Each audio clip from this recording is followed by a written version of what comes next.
Bonsoir à tous, je suis Henri. Amélie, tu ne vas jamais croire ce qui m'est arrivé ce matin dans le bus.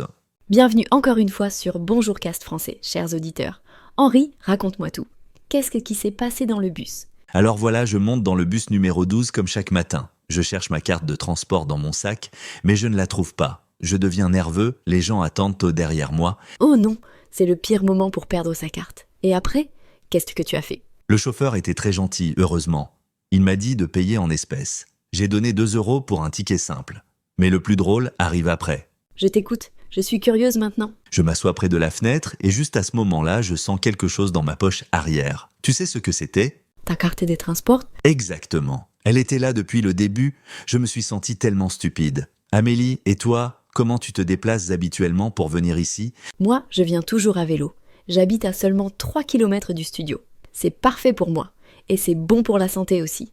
Tu as de la chance. Moi, j'habite trop loin pour faire du vélo. Dis-moi, tu n'as jamais peur de circuler à vélo en ville ? Au début, oui, j'avais très peur. Les voitures roulent vite et il n'y a pas beaucoup de pistes cyclables dans certains quartiers. Mais maintenant, je connais les routes calmes. C'est intelligent. Moi, je prends toujours le bus ou le tramway. Le tramway est bien mon transport préféré, en fait. Pourquoi tu préfères le tramway ? Parce que c'est rapide, confortable. Et surtout, il n'y a jamais de bouchon. Le tramway circule sur ses propres rails.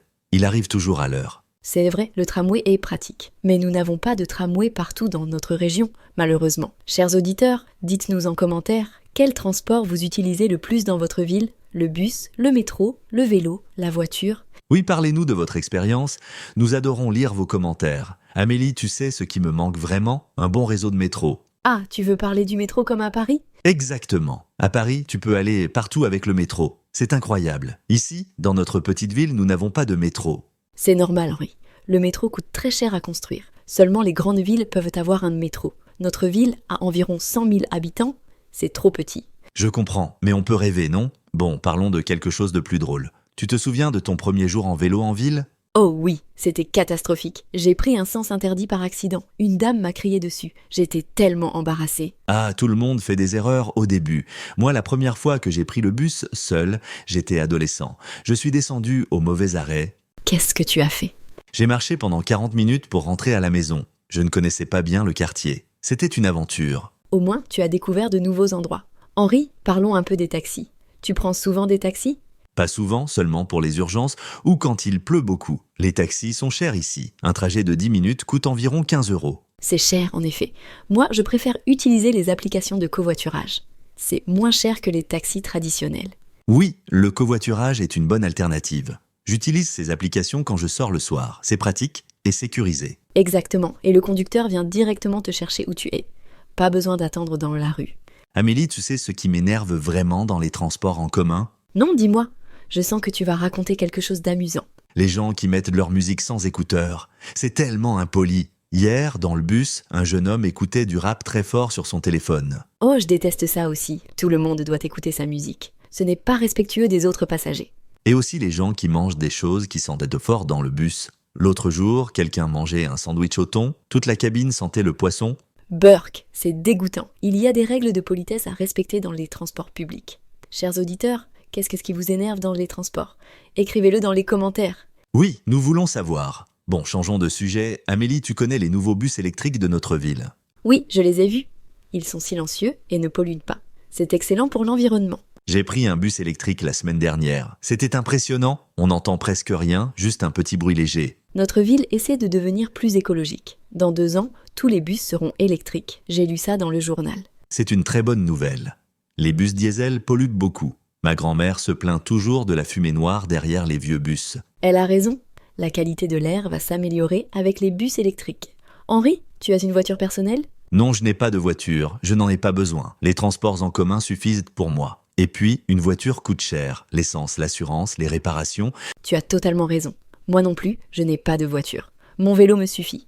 Et quand il pleut, je prends le bus. Nous sommes comme la nouvelle génération. Beaucoup de jeunes n'achètent plus de voitures maintenant. C'est un changement intéressant dans notre société. Oui, les mentalités changent. Les gens pensent plus à l'environnement et à l'argent aussi. Une voiture n'est plus nécessaire en ville. Surtout avec tous les problèmes de stationnement. Trouver une place de parking en centre-ville, c'est un cauchemar. Absolument. Mon frère a une voiture et il passe 30 minutes chaque jour à chercher où se garer près de son travail. Pourquoi il ne vient pas en transport en commun ?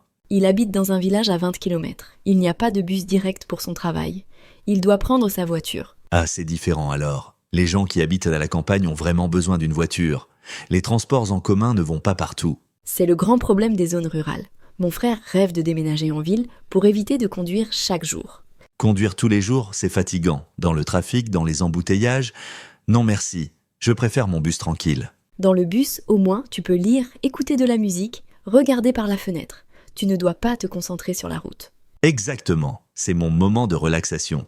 Je lis toujours un livre dans le bus le matin. Ça commence bien ma journée. Moi, sur mon vélo, j'écoute les oiseaux, je sens l'air frais. C'est merveilleux, surtout au printemps. Tu me donnes envie d'acheter un vélo maintenant? Mais j'habite vraiment trop loin, c'est impossible pour moi. Peut-être tu peux faire une partie en bus et une partie en vélo. Certaines personnes font ça. C'est une idée intéressante. Il y a des supports à vélo dans les nouveaux bus. Je pourrais essayer. Oui, essaie. C'est bon pour ta santé et pour la planète. Henri, tu sais ce que j'aime dans notre ville? Non quoi? Les arrêts de bus sont propres et peut-être modernes. Il y a des bancs pour s'asseoir, des informations digitales sur les horaires et même du Wi-Fi gratuit. C'est vrai. Et l'application mobile fonctionne très bien. Tu peux voir exactement où est ton bus en temps réel. Cette application m'a sauvé tellement de fois. Plus besoin d'attendre dans le froid sans savoir quand le bus arrive. La technologie améliore vraiment notre expérience des transports. Avant, on attendait sans savoir. Maintenant, tout est clair et transparent. Chers auditeurs, votre ville a-t-elle une application pour les transports? Est-elle utile? Partagez votre expérience avec nous. Oui, nous adorons apprendre comment fonctionnent les transports dans différents endroits. Amélie, on doit parler des grèves aussi. Ah oui, les grèves de transport, c'est compliqué quand ça arrive. L'année dernière, il y a eu une grève de bus pendant une semaine. J'ai dû marcher tous les jours pendant 40 minutes pour aller au travail. C'était difficile pour tout le monde. Moi, j'étais contente d'avoir mon vélo. Les grèves ne m'affectent pas. Tu as un grand avantage. Pendant la grève, les rues étaient pleines de vélos. Tout le monde avait la même idée. C'était drôle à voir. Normalement, il y a 10 vélos sur la route. Pendant la grève, il y en avait 100. Certaines personnes ont découvert le vélo grâce à la grève. Après, elles ont continué. C'est un aspect positif. Oui, toujours chercher le positif. Henri, quelle est ta ligne de bus préférée? La ligne 12, sans hésitation, elle passe dans le centre historique. Le trajet est magnifique, avec la vieille église, le parc, la rivière. Ah oui, cette ligne est belle. Moi, ma route préférée à vélo passe près du lac. L'eau est si calme le matin, avec les canards. Tu me rends jaloux? Bon, je vais vraiment considérer sérieusement d'acheter un vélo maintenant. Fais-le, tu ne vas pas le regretter. Et on pourrait venir ensemble au studio parfois. Bonne idée. On pourrait organiser une sortie à vélo avec nos auditeurs aussi. Qu'en pensez-vous, chers auditeurs? Une balade à vélo avec toute la communauté Bonjour Cast? Oh, ce serait fantastique. Dites-nous dans les commentaires si ça vous intéresse. Bon, Amélie, on a beaucoup parlé aujourd'hui. Les transports, c'est un sujet infini. C'est vrai. Et c'est tellement important dans notre vie quotidienne. On utilise les transports tous les jours. Exactement. Merci à tous nos auditeurs fidèles. N'oubliez pas de commenter et de partager vos histoires de transport. Oui, nous lisons tous vos commentaires avec plaisir. Et nous répondons souvent aussi. La prochaine fois, nous allons parler d'un nouveau sujet passionnant. Restez avec nous. À très bientôt, chers amis francophones. Continuez à pratiquer votre français chaque jour. Bonne soirée à tous et bon voyage dans vos prochains trajets en bus, en vélo, en tramway ou à pied. Au revoir et à la semaine prochaine sur Bonjour Cast Français.